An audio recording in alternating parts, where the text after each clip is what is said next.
Okay, folks, you might have heard me say in my previous video that the audio got all messed up on these videos I was recording for National Scrapbook Day. So please forgive me again for doing a voiceover. It is not the way I normally do things, and I'm sure it's probably going to be a little bit weird. Anyway, my previous video walked through making the border and title kit for National Scrapbook Day this year. This video is going to walk through making the project recipe kit. So a little bit longer, more involved. This is a kit for 2 double-page layouts, and it is exclusive for National Scrapbook Day 2025, but it is something that customers can order on the website themselves or get from a Creative Memories advisor. I'm going to jump ahead to our next part of the video where I actually start making the project recipe cuts. So you are probably familiar with project recipes if you have watched my channel or other Creative Memories advisors, if you're a Creative Memories scrapbooker or fan. But if you are not yet familiar, this is the instruction sheet that comes with a project recipe kit. It gives you cutting guides and dimensions for cutting out a bunch of pieces from the papers in the kit. And then on the inside of the booklet shows you how to put them together. The kit comes with a sheet of stickers, which I am not going to put on my pages during my video here, but I do want to quickly show you these 2 cute tools that came out with the National Scrapbook Day stuff or other spring collections this year. The Potted Plants Border Punch, and then the Border Maker cartridge with the watering cans. So it's all kind of garden themed this year, very cute, all goes together, and I think is really useful just in a lot of kinds of layouts and pictures you might have. So in addition to the sticker sheet, you also get 6 sheets of printed paper, 3 of which we will cut, and 2 sheets of cardstock. One is the avocado, and that will get cut for this project recipe. The other one will be your beige cardstock, and that is going to become a background paper. When I'm doing a project recipe, I like to start by pulling out the pieces of paper that are going to be cut and separating them from the pieces that will stay as a background. So one of our papers that we're cutting is this watering can garden tools paper. And you can see it does have a direction, so we want to watch out for that when we're cutting the page. The backside of that is this yellow paper, which we're also going to cut for what's called design number 2, this sheet that looks like yellow. So it's actually the backside of the other paper. We have one more sheet we're going to cut. It is the one that looks like dirt, kind of a dirt print. The backside of that is the leaf kind of triangle, almost chevron print. So those are going to be my pieces that get cut. These other ones are all going to be full sheet backgrounds. I will show you a few places where you can cut and save some paper for other projects that we can use, or if you just really want to have some scraps. So let's pull out our background sheets. On this first layout, we're going to have a piece of beige cardstock as the first background, full sheet. The second page is this green leaf print, which is the back of the dirt page. It does kind of have a direction. You can decide whether you want it up and down, like the example, or if you like the kind of points to go side to side. It does not matter.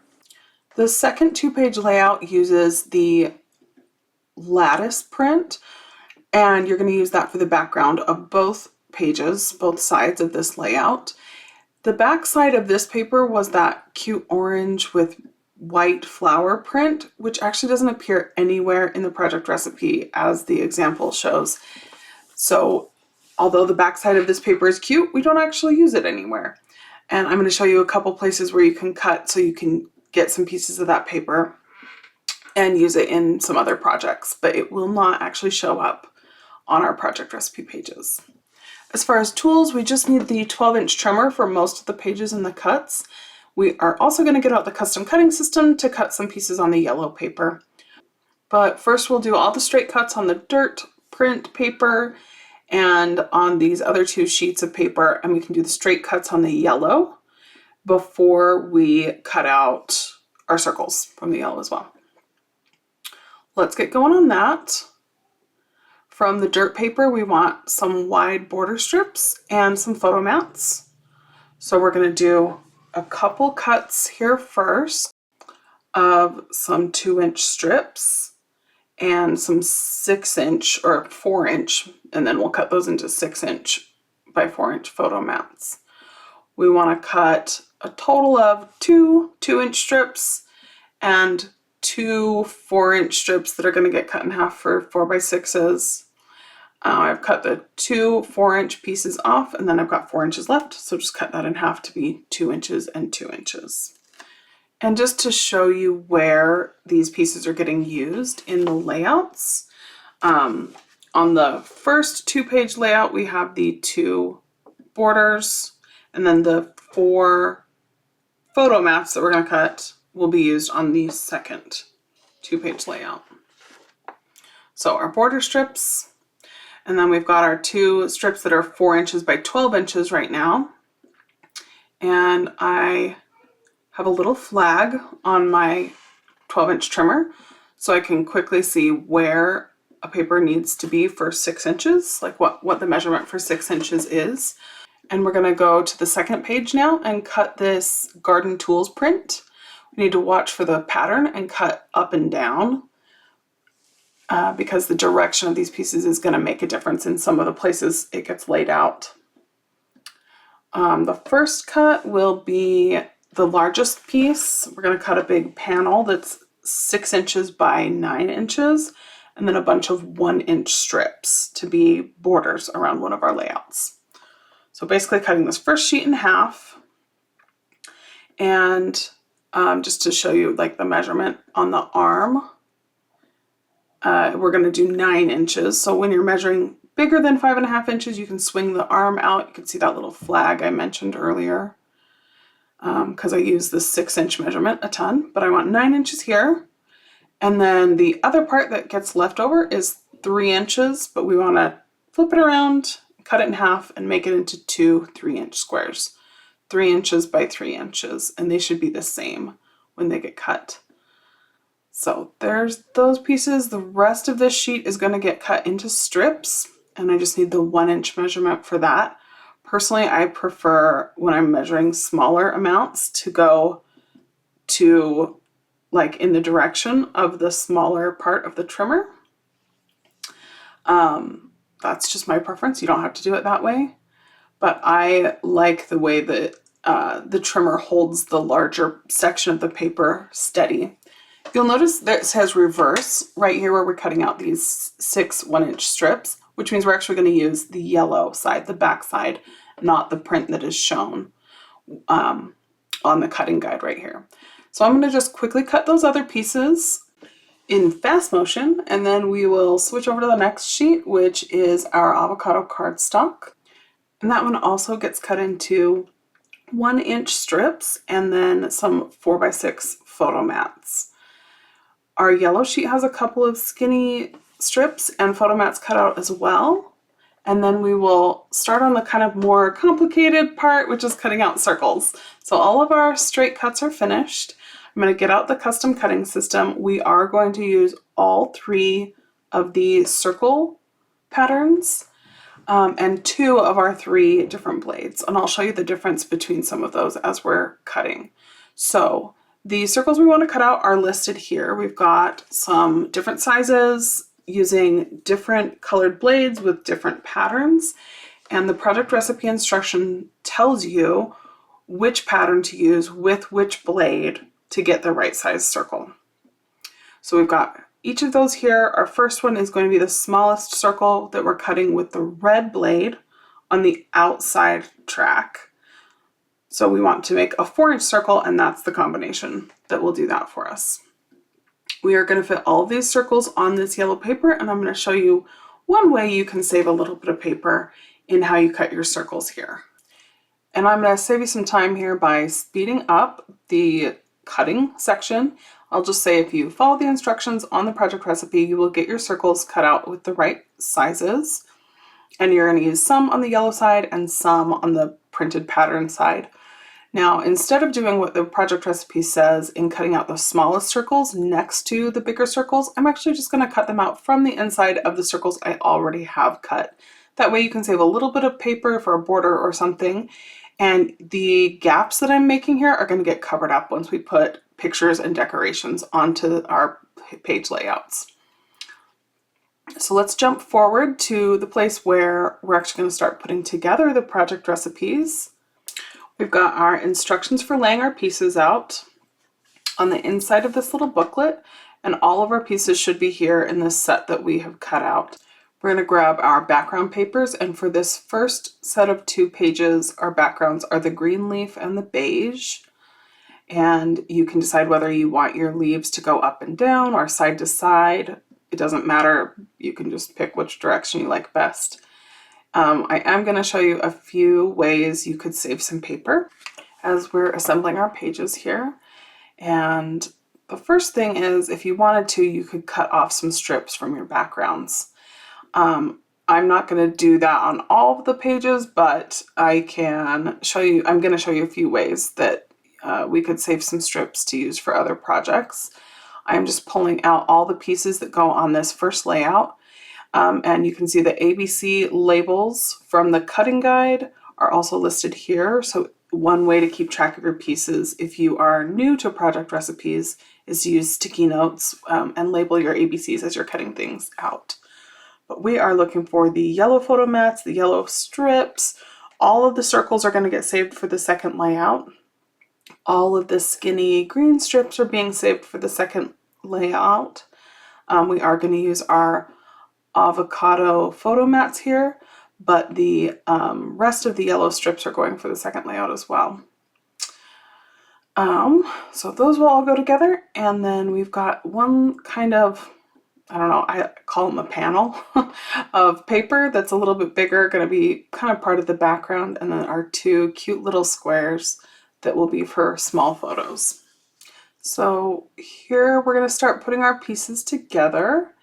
And the first place I'm going to show you where you might save some paper is just behind where you're going to lay this panel. So you could cut out a rectangle or punch out some shapes or whatever from behind this panel of paper that we're going to put right here, because all of that is going to get covered up. It's up to you if you don't like how that works out. If you're going to want to use the back of the page, maybe don't. But here is just an example. We're going to punch out one little punch of our potted plants, and they are so cute. And then I'm just going to trim them away with some scissors, and I'll show that separate, maybe use it for something else later. But you will never know that I punched this away when my layout was put together, because the panel of the printed garden tools is going to go over that and cover that little gap up. So you could punch a bunch of shapes if you wanted a bunch of beige, or you could cut that out with your trimmer or some scissors. And then I'm just going to attach this and make sure my pattern is up and down, right side up. If you wanted to save some of the paper from this patterned print, you could cut out some of these little areas that are going to get covered up with photo mats. So let me actually show you how we're going to do that. We have these 2 photo mats that are going to go landscape direction, overlapping, and you can kind of just eyeball, or if you wanted to measure where those gaps are going to be or where they could be to get covered up by the photo mats. And I'm going to pull my trimmer out and do those little cuts to just get a couple extra scraps of this cute design paper. If you were not going to do these cuts, you don't have any scraps, and that's totally fine. There's hardly any left over from this project recipe once you do all the cutting. But if you do want to have some because you want to make a couple cards to go with this, or you just want some extra paper to go with an embellishment cluster or whatever, you could do that. With this first one, I'm just comparing to see where it's going to overlap and how big of a chunk I can cut out without it being noticeable. So it's looking like I'm going to overlap a good portion of the bottom corner and cut away a couple inches worth of paper there.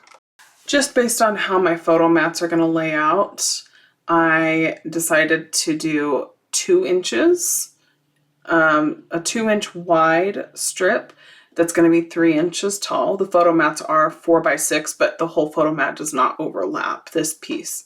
So I'm just cutting, following my little white line on my trimmer to line up with that 3-inch mark. And that's how I decide that this is a piece of about 2 by 3 inches. And then I'm going to do something similar above it where the other photo mat will overlap. Let me just quick click through that so you don't have to watch all the details in slow motion. But basically, I'm just cutting out these two little rectangles. I'll have some gaps that I'll cover up, and then I can use those scraps for something else. And I'm going to show you another way to save some paper in a minute. But for now, let's start putting some pieces together.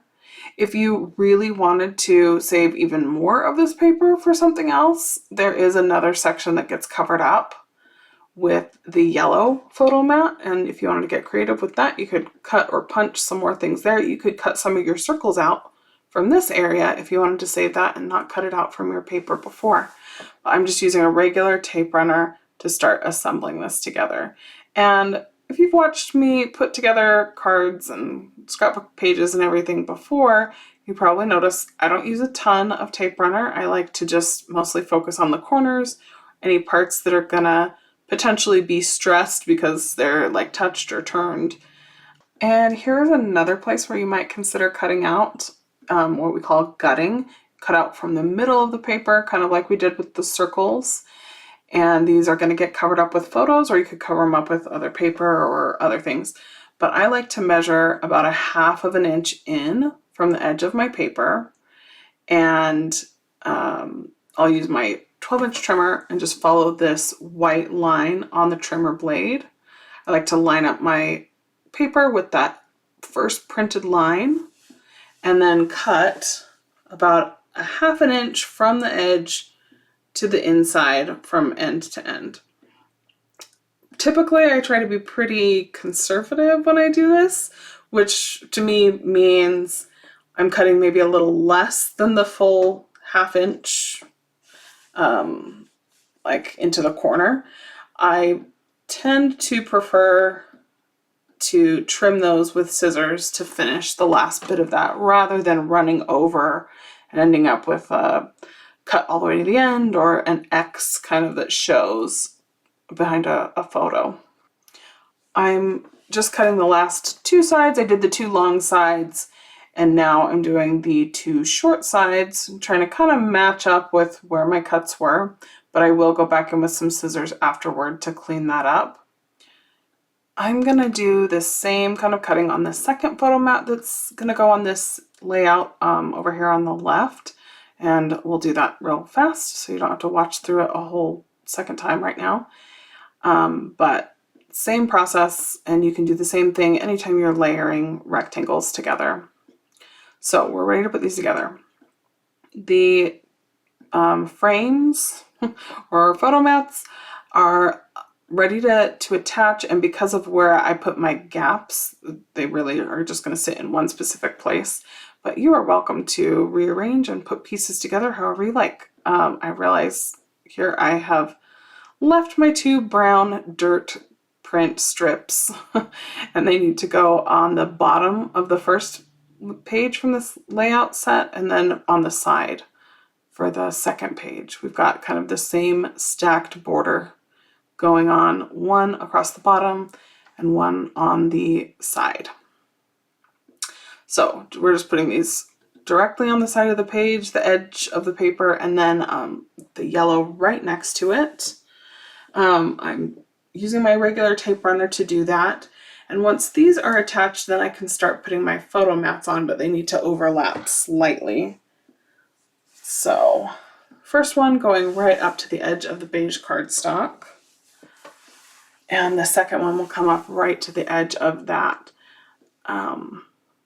which will be with the yellow. And what I'm seeing here is that my papers actually don't quite cover up the full bottom section of my cardstock and match up to my little panel I've already attached to the paper.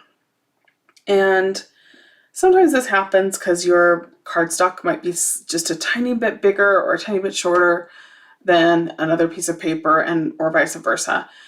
And what I'm seeing is that the way I have even cut my strips for this project recipe, I maybe wasn't super precise.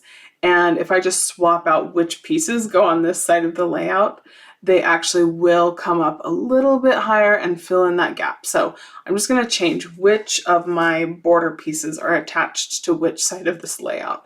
So if that happens, you know, no one's really going to know that that gap wasn't supposed to be there, and you could easily also cover it up with another strip of paper, an embellishment, or a sticker, or whatever.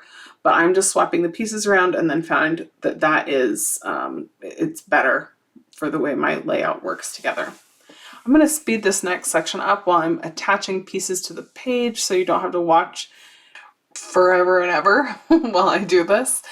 It didn't take a super long time to put these pages together, but I did decide to gut the other photo mats for this 2-page layout. Or I should say, I decided to gut all of the 4x6 photo mats. So the photo mats are 4x6 size, which means they are for slightly smaller photos. You might use them for a 3.5 by 5.5. And then I decided not to gut my small little square photo mats. They are 3x3, and so you would use them for a 2.5 by 2.5 photo. But I just felt like it was going to be a lot of work for not a lot of extra paper. I want to line up these top edges, so I'm kind of just measuring. You can eyeball this, you can officially measure. I just used one of my other pieces of paper to help line things up. And then I want to get my gaps between photo mats about the same. So I'm moving things around so that it all looks kind of nice and even. And then my first set of page layouts is done. And I'm going to show you what it looks like finished, and also not just on my page, but what the example looks like. If you have the booklet in front of you, you can see this better, but here's kind of a little bit of a closer look of what it might look like with your photos and some embellishments and journaling added. So the stickers for this page layout do come in the kit, but there are also extra things to go along with this theme. So you might find that you want some other embellishments or things from the full customer bundle to put onto these 2 cute pages. Okay, let's move on to the second 2-page layout, and I am going to just jump right in and speed it up while we're putting this one together. I'll explain what I'm doing and then you can see it here, but if you've already stuck with me for 20 minutes, I'm sure you do not want to stick with me for 20 minutes more of video. I'll try to make the rest pretty short and sweet, and just say that on the edges of this paper, we're going to layer 2 1-inch border strips, kind of all the way around the outside, not in the very inside where they meet. But I decided that that meant I could trim some of this lattice paper off and use it for a border for something else.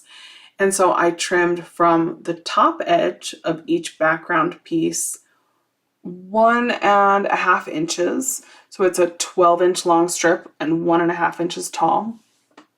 And then from the sides, since there's just going to be one set of borders on one side and I don't want to have to weld on the back of these papers, I just did 3/4 inch. And since there was already part of that cut off, it's not a full 12-inch long strip. Anyway, after doing that, I'm just assembling all of the border layers on here, green first, all the way up to the edge to make it a full 12 inches, top and bottom and side to side. And I'm attaching my tape runner just right along the edge of that green avocado colored cardstock. And the pattern on this lattice paper also helps me line it up to make sure I'm getting it nice and aligned, but I'm using my custom cutting system mat also to make sure I've got the right width and the right kind of amount of overlap there to make sure my paper is going to look like a regular 12 by 12 in the end. So that's what I was using here, is this grid, and I used the 1/4 inch marks to help keep those lined up. So I've got some photo mats on this page as well, and I'm going to do the same kind of gutting that I did on the other page. You will see I mess it up a little bit. So I talked before about being a little conservative generally about how I cut the gutting inside pieces, but I was not very careful with some of these. So you can see I cut all the way through to the end on a couple of them, and I'm going to deal with that by just making sure that wherever I have those cut all the way through, they are either overlapping another photo mat or another embellishment area, or just generally that those little corners are going to get covered up. So, you know, rotating my photo mats and making sure only the best parts are going to be visible in the final layout. So I'm laying my circle pieces out on this layout, basically as the picture shows in the example. And the circles are a little bit overlapped. Again, if I have any wonky edges, I am kind of creatively tucking those so that they aren't visible. And using my tape runner, I'm using just regular tape runner. You could use repositionable. You could use lots of other things. If you like the foam squares for this, you could use that to help give it some extra dimension. But here is my finished 2-page layout. And I would put some photos in these places to cover up the gaps. If you wanted some embellishments, some punches, some decorations, you could do that in a lot of different ways. Whether it's something officially from the National Scrapbook Day collection or other things you have on hand that coordinate with this cute collection. Now, if you're not already attending a National Scrapbook Day event with your Creative Memories advisor, I would really encourage you to go look for one on the Creative Memories website. There is an area there that you can look for events near you. Feel free to get in touch with me. I'm not sure I know somebody in every area, but if you can't find an advisor or someone hosting events, maybe I can help you connect with somebody. Thanks again for watching, and I hope to see you again soon.